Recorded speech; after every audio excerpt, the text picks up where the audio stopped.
I'm trying to keep this brief, but you know how I am. Sometimes I get into these extended internal things where I just have to go over 9,000 fact points. Nevertheless, I thought it would be useful to cover the timeline of what happened when you look at the charges that the Attorney General has outlined against Rick Snyder. And I want to read them.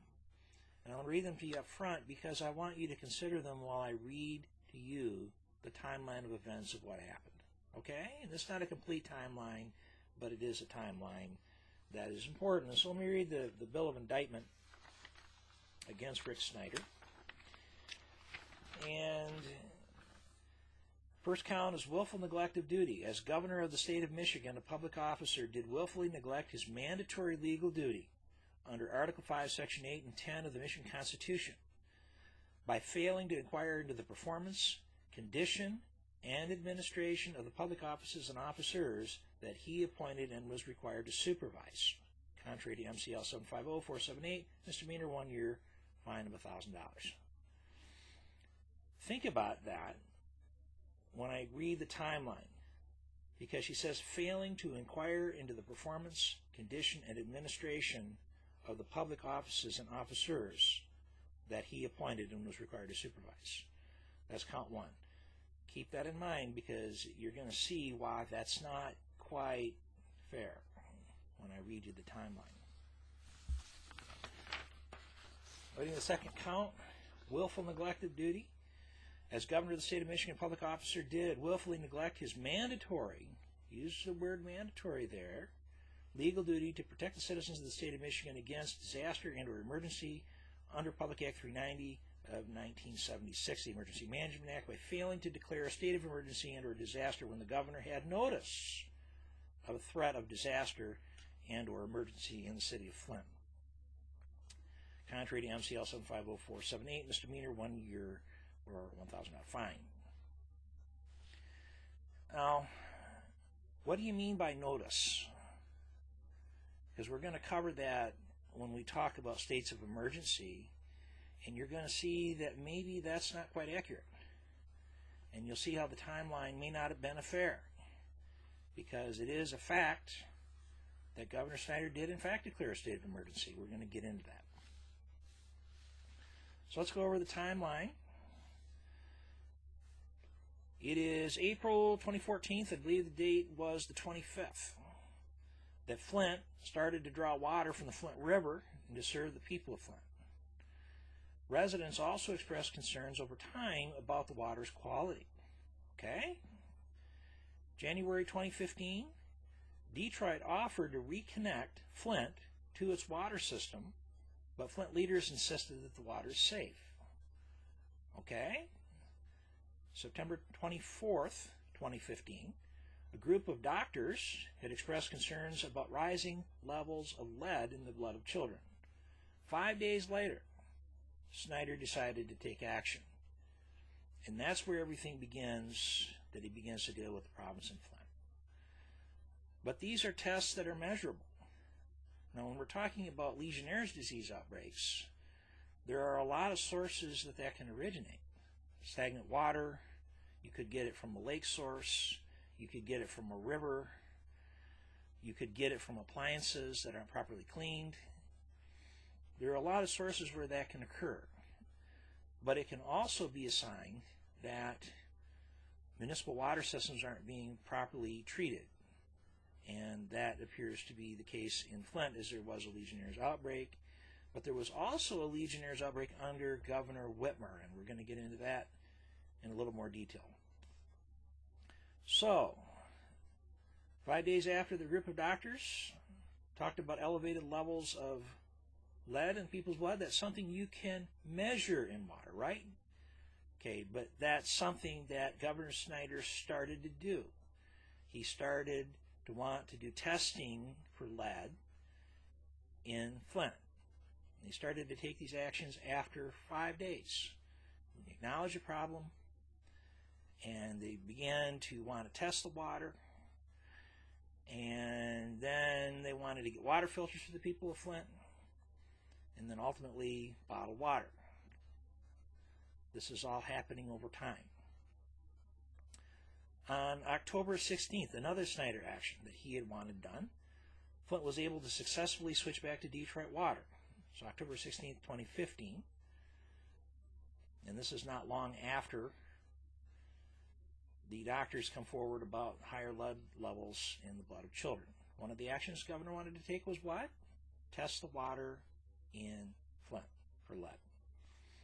So, on October 21st, 2015, not long after Flint had switched back to Detroit water, Snyder had created an advisory panel for how to deal with Flint's problems. Now, consider the charges that were brought against Snyder by the Attorney General's office. And failure to inquire? Well, what's he doing here? Think about that. What's he doing here? December 15th, 2015, Flint Mayor Karen Weaver declares a state of emergency because lead levels in Flint's water continued to remain above the federal action level of 15 parts per billion in homes. And to quote directly from her press release, stated December 15th, 2015, quote, on October 16th of this year, 2015, the city switched back to Detroit Water and Sewage Department as a source of water. However, lead levels remain well above the federal action level of 15 parts per billion in many homes. Residents are advised to continue using water filters while long-term solutions are being developed. I want you to notice that point. Switching back to Detroit water didn't solve the problem, right? So this is evolving. I want to make that point. And I also want to make the point where she says, while long-term solutions are being developed. They were looking into this and how to deal with the problem. January 5th, 2016, Snyder himself declares a state of emergency. The order states in part, the County of Genesee and the City of Flint have taken action to cope with the situation, including but not limited to switching back to Detroit water and its system. October 16, 2015, declaring local states of emergency, activating the emergency response and recovery aspects of their emergency operations plan, marshaling and distributing required resources on a citywide level, and issuing public information and bulletins. They were advising the public that there were high lead levels in their water that had been detected. It also states that the Flint Water Advisory Task Force has made an interim recommendation that state government should coordinate a sustained public health focus in response to the fullest extent possible the impacts on the Flint community. On January 14th, 2016, Snyder asked Obama for a declaration of disaster and asked for federal aid. December 10th, 2016, Congress approves a $170 million deal to help deal with Flint's water lead level problems. Bill Schuette, January 15th, 2016, gets involved to examine the situation in Flint for himself. So that is the timeline. But when you read a lot of that, and you consider a lot of that, and you look at the actions that were taken as this all unfolded, it seems that they were trying to deal with the problem when it became clear that it might exist, right? So they began to look into it, correct? And they didn't not take action, correct? Okay, but they did. So I just wanted to make that clear because it doesn't suggest that what the Attorney General's office says in the Bill of Indictment is consistent with the facts. I wanted to make that point. Here it is. See it? Executive order. She says he didn't file. It's there. Showing it to you. Karen Weaver, her little press release. Just so you know, I'm sourcing that. So I'm going to cover some things.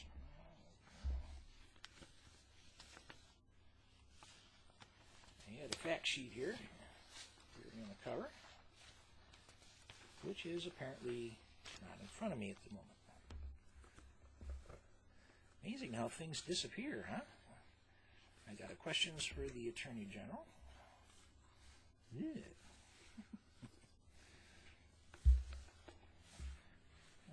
Let's see. Health information risks is on the same sheet. Timeline. Erg. I have a lot of paperwork. Fact points. Okay.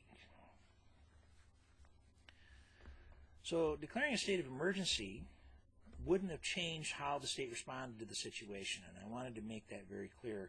It may have had an impact on obtaining federal aid, but it's clear that Snyder took that action because he did seek Obama to declare a declaration over Flint of disaster, and he also sought to get funding from the federal government to help deal with the problems in Flint. There's no question about that. And I showed you from the timeline. Snyder doesn't appear to have refused help to the people of Flint, and declaring a state of emergency is at his or her discretion. If they feel a particular situation merits a declaration, state law states the governor shall, by executive order or proclamation, declare a state of emergency or disaster if he or she finds a disaster has occurred or the threat of a disaster exists. Okay, so it is at their discretion. The declaration is also limited to 28 days unless the legislature chooses to approve an extension. Now, I make that point because you're not going to get the National Guard in there to be replacing the problem, the lead pipes, the lead in the pipes in the ground, and any other type of infrastructure that may need to be replaced that may be the source of the problem. You're not going to do that by declaring a state of emergency.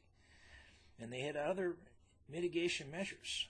Apparently they were using chemicals to try to mitigate the problem in the interim, lead leaching into water.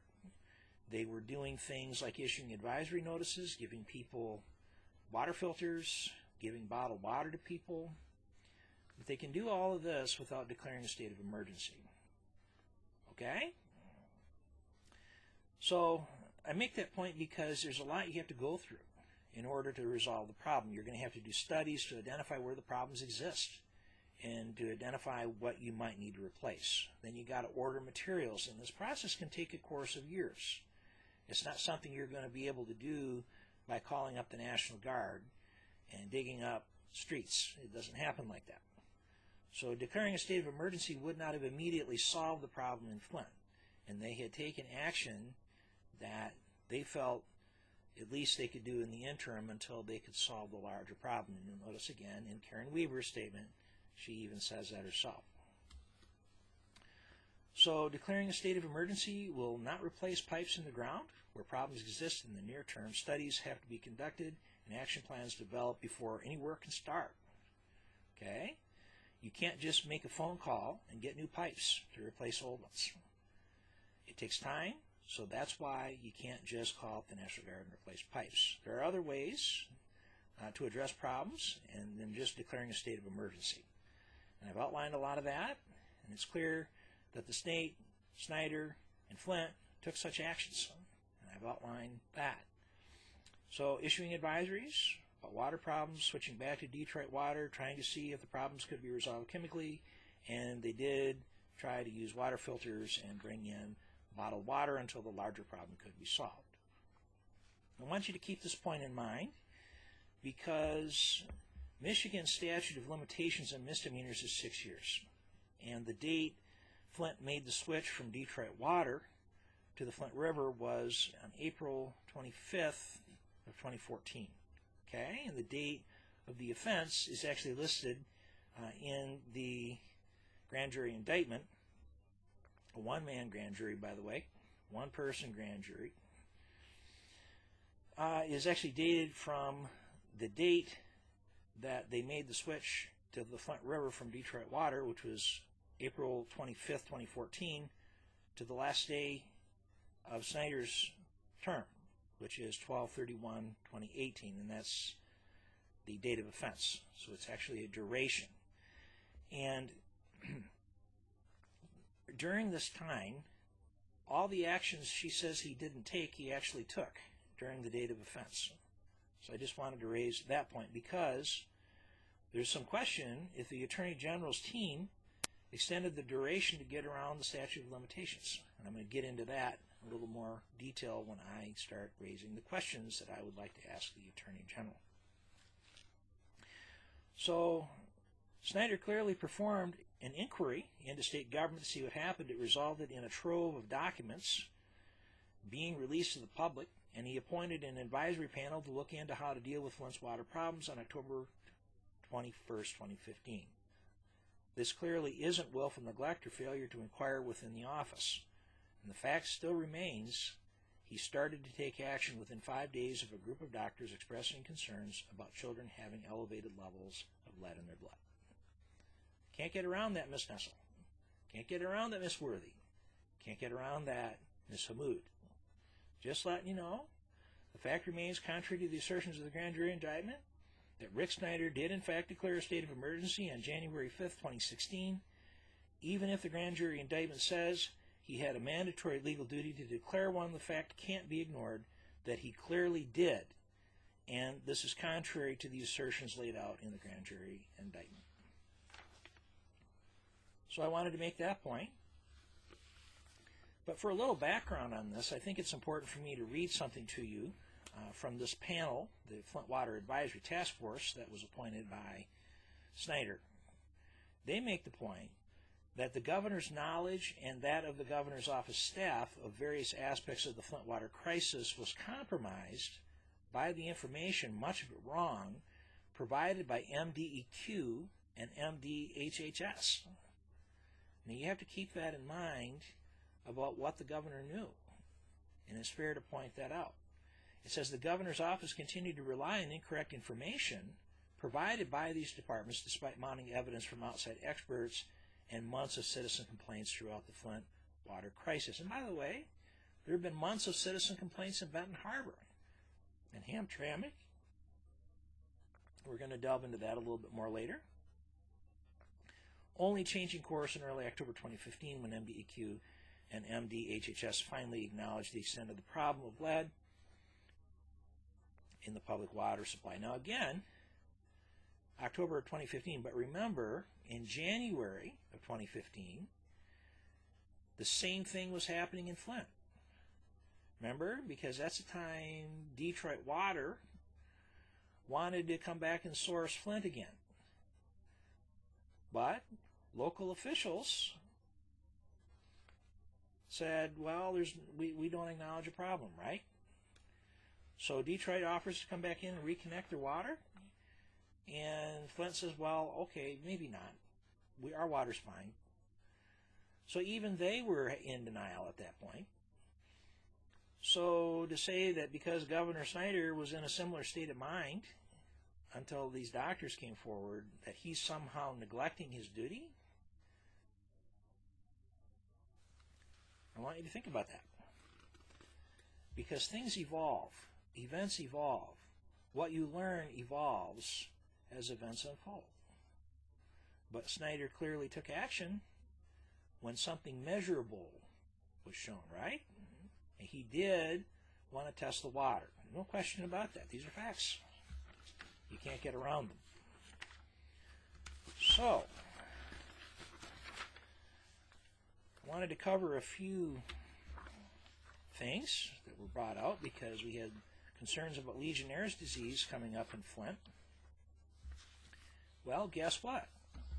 This has happened under Governor Whitmer. Legionnaire's disease on the rise in Michigan. And live article here. And this is dated July 19th. Outbreaks in Wayne County. Did the governor's office or her team neglect what was going on in Wayne County with Legionnaire's disease outbreaks? It was raised over Flint that this was neglect. So was it neglect on the part of the governor's office? Because even Berrien County is listed as having a Legionnaire's disease outbreak of at least one person. But it says here Wayne County has reported 19 cases, leading all other counties, Oakland County and the city of Detroit have each notified the state of 17 cases. And Macomb has diagnosed 15. Health officials say Legionella bacteria are naturally found in freshwater lakes and streams, but can be found in man-made water systems as well. Potable water systems, cooling towers, whirlpool spas, decorative fountains are all environments for bacterial growth and transmission if they're not cleaned and properly maintained. But it's also a possibility that water systems, municipal water systems, may not be properly being treated. It doesn't mean that that's the case. It doesn't mean that municipal water systems aren't being treated properly. But what this is saying is that between July 1st and July 14th, the Department of Health and Human Services received 107 reports of bacterial infections across 25 counties, which represents a 569% increase from the same period in 2020. So there was an outbreak of Legionnaire's disease around the state, and down by Detroit, apparently, in Wayne County, and also over in West Michigan, down by Berrien County there, and other little areas in that area. But it doesn't mean that there was a problem with the water systems. It just could be an indication that the water systems aren't being treated properly. So did the governor's office neglect to take action on that because it was raised in Flint? Did she look into that in Wayne County? Did she look at that in Berrien County? Don't know. But some people could say there's some neglect there because they clearly did find problems in Benton Harbor. They did find problems of lead. It's been known a long time, 3 years? So clearly there was some neglect here, that the state didn't actually take action. So these are questions for the Attorney General's office. In the grand jury indictment of Rick Snyder, you said he had a, quote, mandatory legal duty to protect citizens of the state against disaster and or emergency under Public Act 390 of 1976, and that's the Emergency Management Act, by failing to declare a state of emergency and or disaster when the governor had notice of a threat of disaster and or emergency in the city of Flint.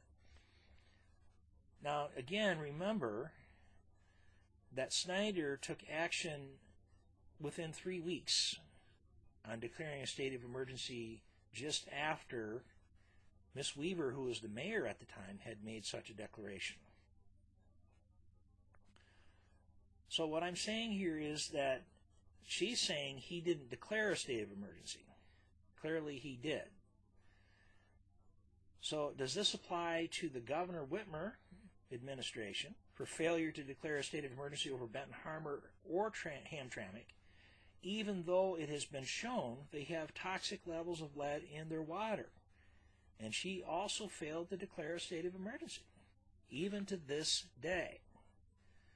Does this standard apply to the current governor? And note, the problems with lead in Benton Harbor's water have been reported in the media for months. Whitmer had notice, if not from concerned citizens, from media reports. Did your office make false statements in a charging document when it stated that former Governor Rick Snyder failed to declare a state of emergency over Flint when he actually did on January 5th, 2016? Again, within the duration of the state of defense. Just thought I'd point that out. How do you resolve the date of offense for the statute of limitations to apply charges against former Governor Snyder? Can you explain why the April 25th, 2020 deadline doesn't apply when the statute of limitations for most misdemeanors in Michigan is 6 years? When exactly was the date of offense? Did you use the grand jury process to get around the statute of limitations to apply charges? And there's an article out if you want to go read it, if you're able to get access to it. It says the date of offense listed in the grand jury indictment is from when Flint switched its water source to the Flint River to the last day of Governor Snyder's second term in office, May 25th, 2014 to December 31st, 2018. In this time, he had declared a state of emergency.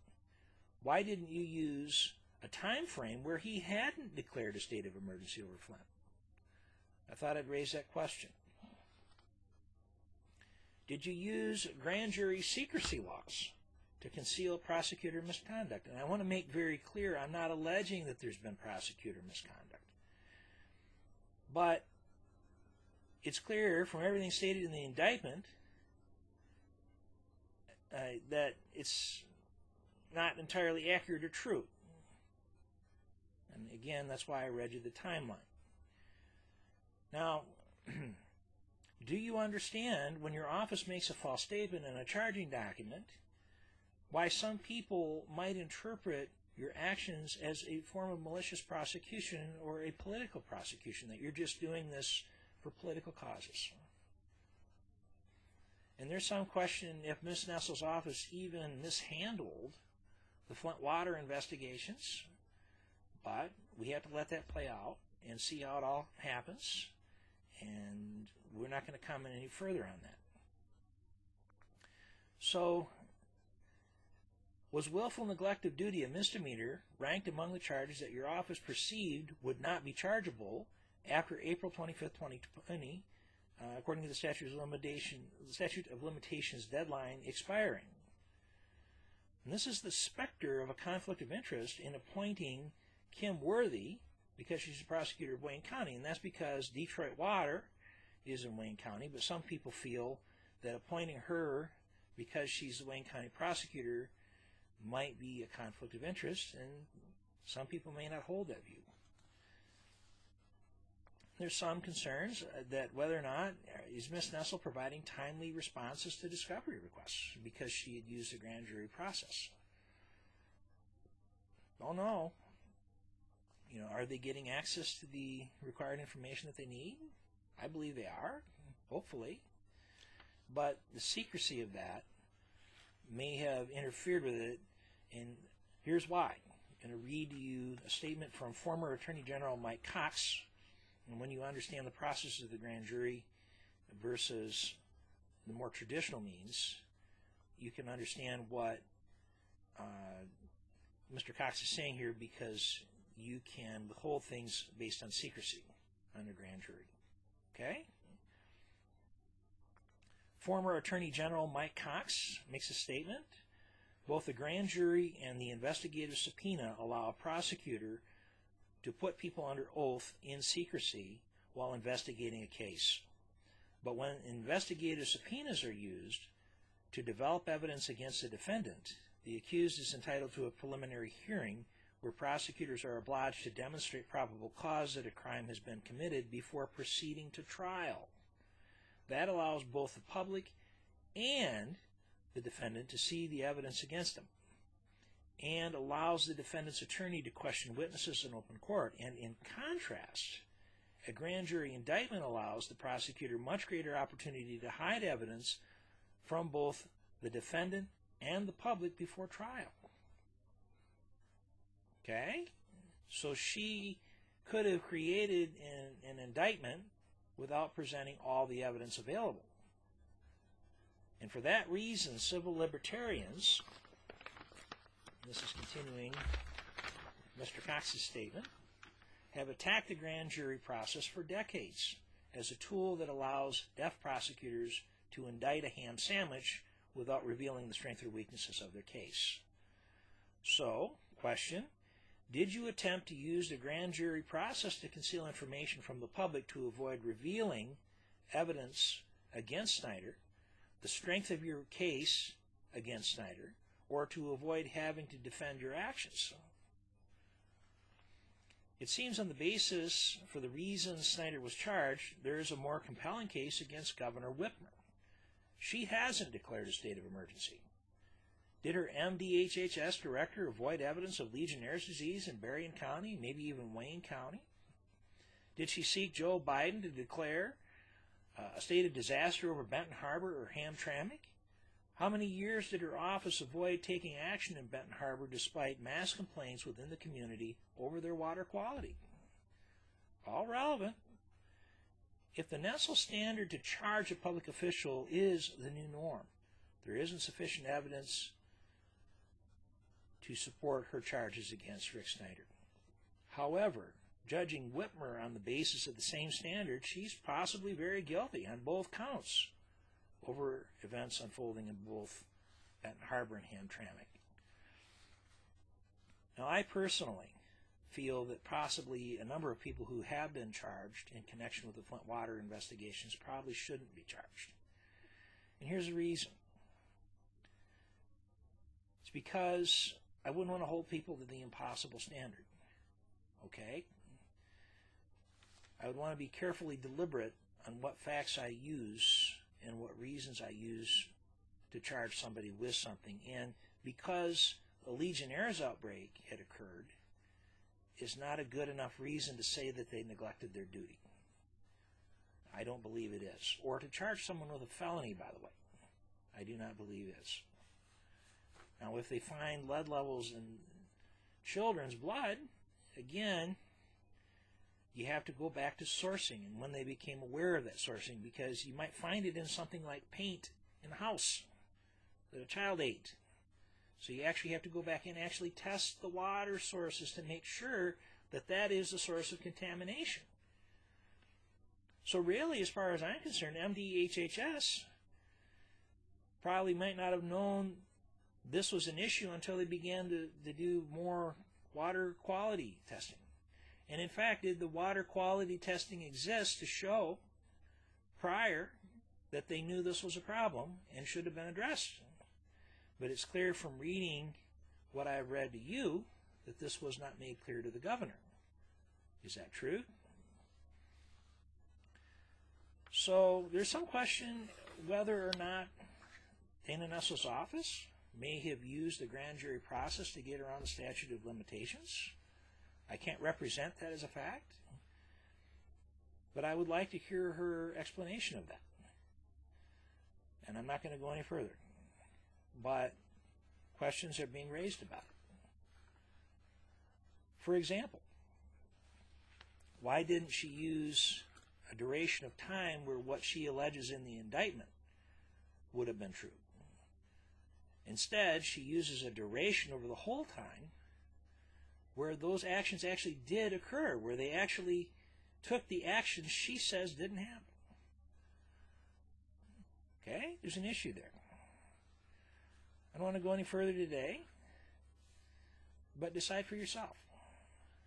I do not feel Governor Whitmer should face charges, but equally, I believe Snyder's being falsely accused. All right. You have a wonderful day, guys, okay? God bless you. Bye-bye.